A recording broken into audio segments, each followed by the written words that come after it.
Je voudrais, à l'entame de mon intervention, vous exprimer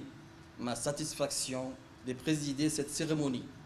et de vous adresser mes sincères remerciements pour votre participation à cet atelier qui témoigne de votre part un réel engagement et d'une détermination forte à soutenir l'école djiboutienne.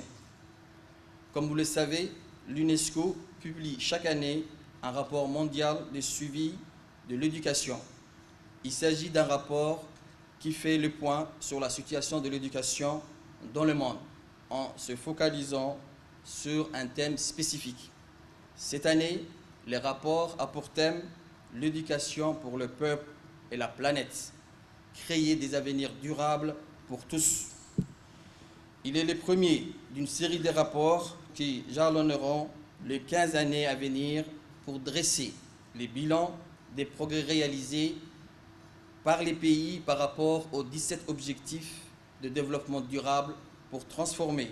le monde et tout particulièrement à celui consacré à l'éducation devenu familier au ministère de l'Éducation nationale et de la formation professionnelle. Il me plaît, en cette circonstance exceptionnelle, de vous faire part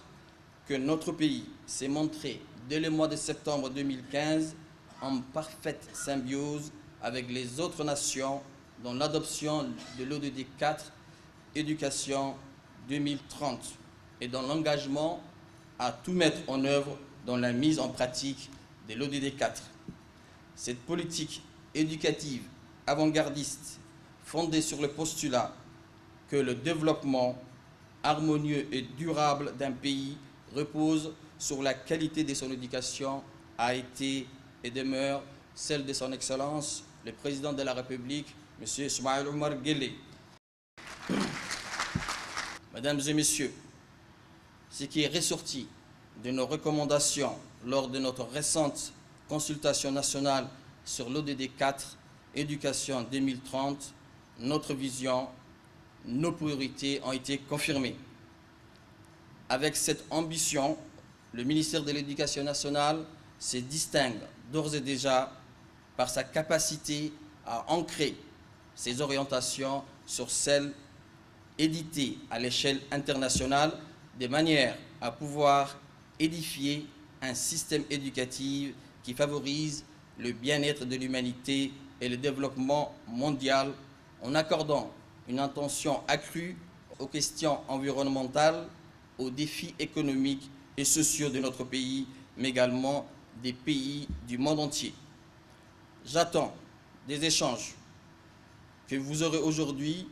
d'autres préconisations mesurées et adaptées aux enjeux de notre politique éducative.